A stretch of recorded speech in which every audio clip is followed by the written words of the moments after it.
Bonsoir, je m'appelle Bienvenu Kombo Kissi, je suis activiste congolais, ressortissant de Lingwala et aujourd'hui nous allons parler de la différence entre un politicien et un activiste. Un activiste est une personne qui agit ou qui organise dans le but de changer une politique publique ou une loi. Alors que le politicien est une personne qui cherche un poste public à travers les élections au nom d'une idéologie ou d'un agenda spécifique dans lequel il promet d'agir. Et les deux mots peuvent parfois être considérés comme synonymes, mais l'activiste n'agit pas de la même façon que le politicien. On peut donner un exemple. En décembre 2016, on a vu des politiciens en République démocratique du Congo comme Franck Diongo qui se sont un peu comportés comme des activistes. Ils ont refusé d'aller participer au dialogue avec le régime en place pour prolonger le mandat du régime en échange de postes ministériels. Alors qu'il y a eu plutôt lors de concertations nationales, des combattants comme Rex Kazadi, qu'on peut considérer comme activistes, qui ont accepté d'aller participer aux concertations nationales. Et il faut aussi noter qu'un activiste peut devenir aussi un politicien et un politicien peut aussi devenir un activiste, mais c'est très rare. Et il faudra aussi également noter que l'activiste ne fait pas de concession. L'activiste, il peut être difficilement, il peut compromettre difficilement, alors que le politicien peut faire des concessions, le politicien peut compromettre. On peut donner un autre exemple, toujours en République démocratique du Congo, en décembre 2016, on a vu les activistes congolais réunis avec des politiciens de l'opposition congolais au sein de la plateforme qu'on a appelée le Front Citoyen. Mais curieusement, on a vu le politicien quitter la plateforme et aller participer au dialogue pour prolonger le régime en place en échange de postes ministériels. Alors que des activistes comme Floribert Anzulumi ont campé sur leur décision et ont refusé de faire ce genre de concessions. Ils ont refusé catégoriquement d'aller participer à ces dialogues.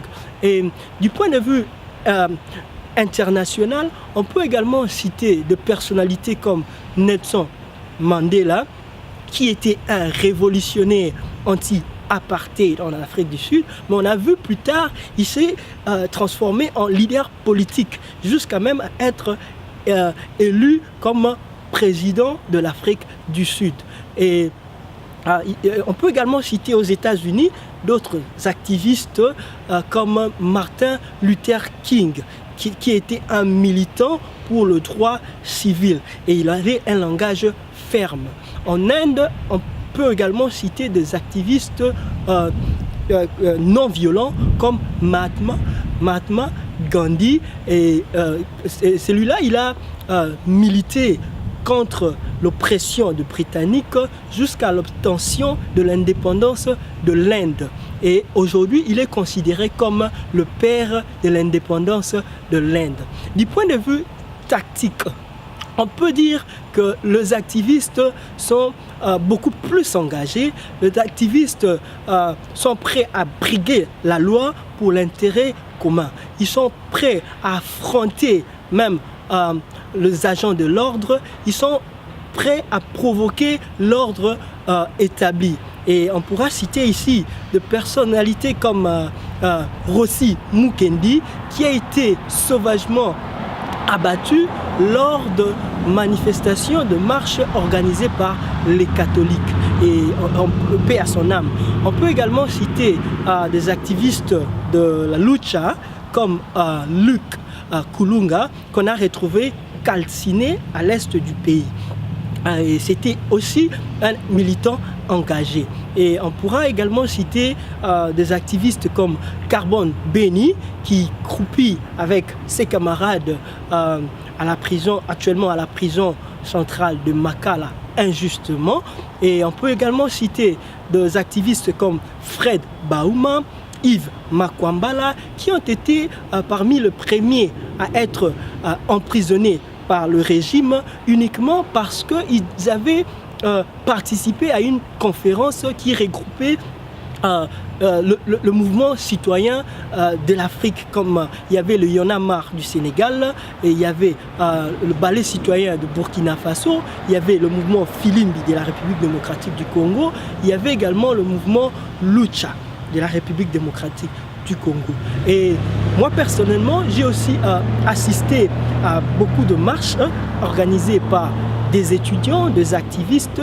Je me rappelle à l'époque, lorsque le régime, le gouvernement congolais avait décidé de retirer le général Mbunza Mabé, qui avait repoussé le rebelle à l'est du pays, nous avions décidé de marcher jusqu'au Kijé de la MONUSCO, de l'UNIKIN jusqu'au Kijé de la MONUSCO. Et je me rappelle, lorsque nous sommes arrivés à Ndolo, à côté de Lista, et on avait même en face de nous des policiers, mais on a brigué la peur, on a brigué l'interdiction de marcher et on a affronté les policiers. Je me rappelle, on chantait Mbunza, Mbunza, Mbunza Mabé, Mbunza, Mbunza, Mbunza, Mbunza, Mbunza Mabé. Et aujourd'hui, nous allons terminer par un message à nos dirigeants, un message au ministre congolais. Je dirais, monsieur le ministre, les activistes ne sont pas des terroristes. Les activistes sont là pour accompagner de bons politiciens pour l'intérêt de la population. Il faudra donc arrêter, de nous emprisonner, de nous enlever, de nous tuer, de nous torturer. Il faudra prendre l'exemple du Sénégal. On voit comment le président Macky Sall collabore avec le mouvement citoyen Y'en a marre au Sénégal, ou soit le président de Burkina Faso, comment il collabore avec le mouvement citoyen Ballet citoyen. Que Dieu bénisse la République démocratique du Congo, que Dieu vous bénisse. Merci. Si vous avez aimé notre vidéo, n'oubliez pas d'aimer notre page Facebook et de souscrire sur notre page YouTube. Que Dieu bénisse la République démocratique du Congo, que Dieu vous bénisse. Merci.